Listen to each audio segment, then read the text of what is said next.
Mūsu biedrība apvieno motobraucējus, kas grib ko vairāk nekā tikai vizināties ar motocikliem. Tātad mēs esam motobrālība. Mēs organizējam lielāko motofestivālu Jēkabpilī, kas notiek reizi 2 gados. Ir tālāki, tuvāki izbraucieni pa Latviju, pa Eiropu. Biedrība radās jau vairāk kā 25 gadus atpakaļ, kopā sanākot 3 cilvēkiem, kuriem likās, ka vajag ko vairāk nekā vizināties, un laika gaitā ir jau izaudzis ar daudz lielāku kluba biedru skaitu. Avīzi mēs vienu uzdūrāmies, kurā Vējbrāļu ordeņa prezidents Frīdis tajā laikā intervēja klubu. Tad mēs sapratām, ka Latvijā mēs neesam vienīgie, ka mēs varam to kustību attīstīt.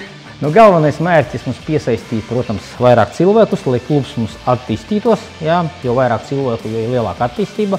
Un, protams, gribētu ļoti popularizēt Jēkabpili un viņas apkārtni. Palīdzam, kā saka, pilsētiņai tāpat smukākai, bagātākai, un arī pazīstamākai.